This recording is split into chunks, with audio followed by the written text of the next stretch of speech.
নমস্কাৰ। আজি অন্য এটা ভিডিঅ' লৈ পিনে আপোনালোকৰ মাজলৈ আহিলোঁ। সকলোকে ৰঙালী বিহু শুভেচ্ছা জ্ঞাপন কৰিছোঁ। আশা কৰোঁ আপোনালোকে ভালদৰে পঢ়া শুনা আৰু লগতে দৌৰা মেলা কৰি আছে। আপুনি যদি অসম আৰক্ষী বা চৰকাৰী চাকৰি প্ৰস্তুতি লৈ আছে তেনেহ'লে আপোনালোকৰ বাবে এছিষ্টেণ্ট জেইলাৰ পদটো কিমান গুৰুত্বপূৰ্ণ আপুনি জানেনে?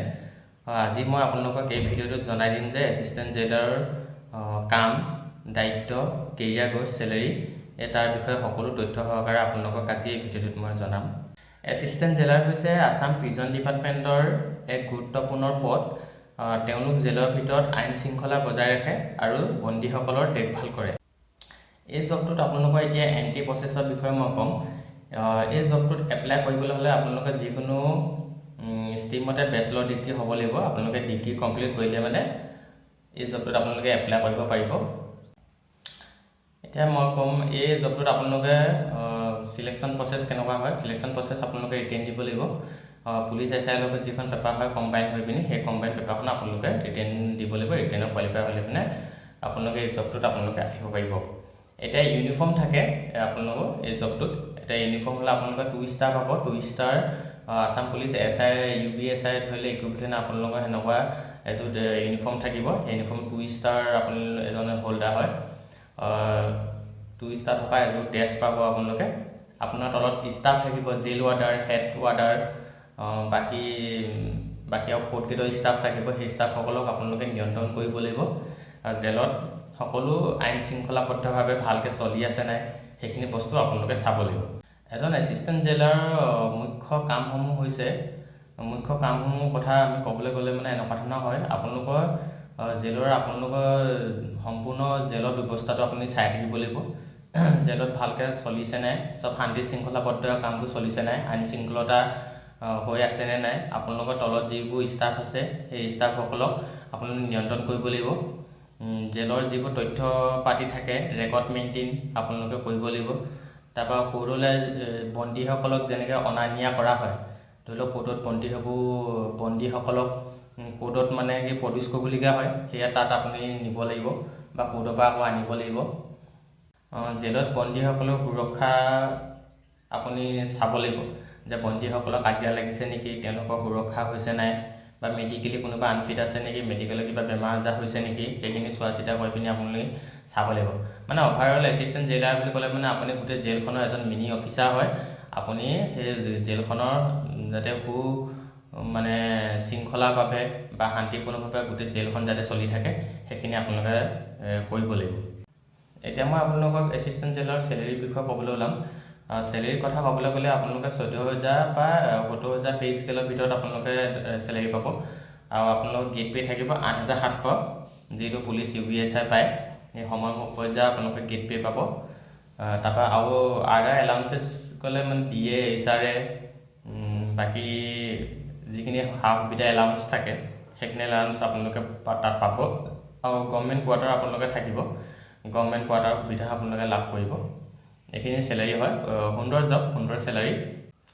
এতিয়া এছিষ্টেণ্ট জেইলাৰ ডিউটি আৱাৰ্ছৰ বিষয়ে ক'বলৈ ওলাইছোঁ। বহুতে কমেণ্ট কৰি সুধি আছিলে যে এছিষ্টেণ্ট জেইলাৰ টাইম বেছিকৈ পায় নেকি বা টাইম পায় নে নাপায় এনেকুৱা। এতিয়া মই আপোনালোকক ক'ম যে ডিউটি আৱাৰ্ছৰ বিষয়ে ক'বলৈ হ'লে আপোনালোকৰ ফিক্স টাইমিং নাথাকে। আপোনালোকৰ নাইট শ্বিফ্টছো থাকিব পাৰে বা নাইট ডিউটিও থাকিব আপোনালোকৰ। কাৰণ এখন জেলত যেতিয়া বিভিন্ন ধৰণৰ প্ৰিজনাৰ্ছ থাকিব, জেল কোনে খাটে, যিসকল অপৰাধীসকলহে জেলত থাকে। এতিয়া গোটেই যেতিয়া অপৰাধীখিনিৰ লগত আপুনি মেইনটেইন কৰিব লাগিব, থাকিব লাগিব, তেতিয়া আপোনালোকৰ বিভিন্ন ধৰণৰ মানে এমাৰ্জেঞ্চি টাইম আহিব বা এমাৰ্জেঞ্চি ডিউটিছ আপোনাৰ আহিব পাৰে। সেইকাৰণে আপুনি ডে নাইট বুলি ক'ব নোৱাৰে, আপোনাৰ ৰাতিও নাইট শ্বিফ্ট থাকিব পাৰে বা ৰাতিও আপুনি এভেইলেবল থাকিব পাৰে। ডিউটি আৱাৰ্ছৰ ক্ষেত্ৰত সেনেকুৱা।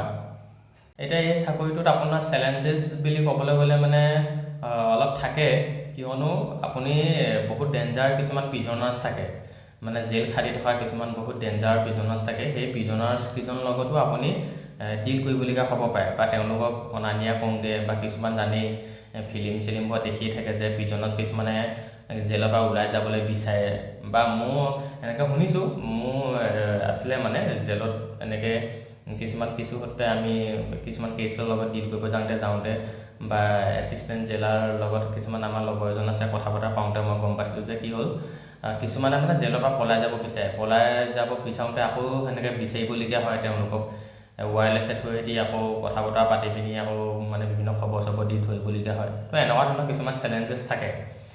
কিছুমান বহুত ডেঞ্জাৰ ক্ৰিমিনেল থাকে, তেওঁলোকেতো জানেই জেলৰ পৰা কেনেকৈ মানে পলাই গুচি যাওঁ বা উৎপাত কিছুমানে সৃষ্টি কৰি দিয়ে জেলত।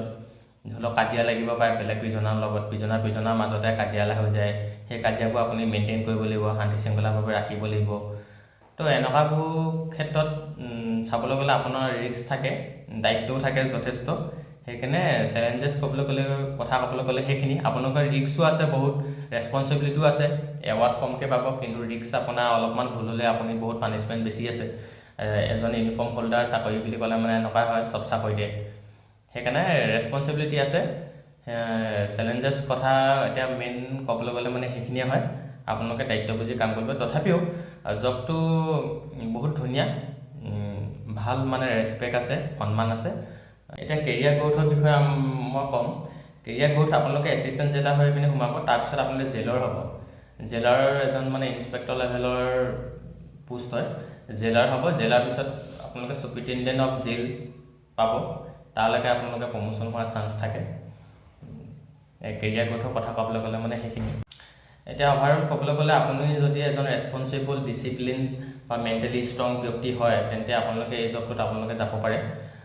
যদি আপুনি জেলাৰ এতিয়া জব প্ৰফাইলটোৰ কথা গম পালেই বা কি কাম কৰিব লাগিব সেইখিনি গম পালে, সেইখিনি কৰিবলৈ যদি আপুনি ৰেডি বা সেইখিনি কৰি ভাল লাগে, সেনেকুৱা লাইনত যদি আপুনি যাবলৈ ইচ্ছা কৰে, তেনেহ'লে এই জবটোত আপুনি যাব পাৰে। অৱশেষত যদি এনেকুৱা ধৰণৰ ইনফৰ্মেটিভ ভিডিঅ' আপোনালোকে পাই থাকিবলৈ বিচাৰে, তেনেহ'লে মোৰ চেনেলটো ছাবস্ক্ৰাইব কৰি দিব আৰু ভিডিঅ'টো লাইক কৰি দিব, যিমান পাৰে আপোনালোকে শ্বেয়াৰ কৰি দিব।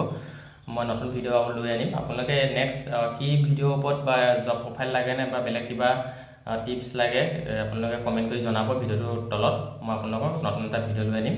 পুনৰবাৰ সকলোকে ৰঙালী বিহুৰ শুভেচ্ছা যাচিলোঁ।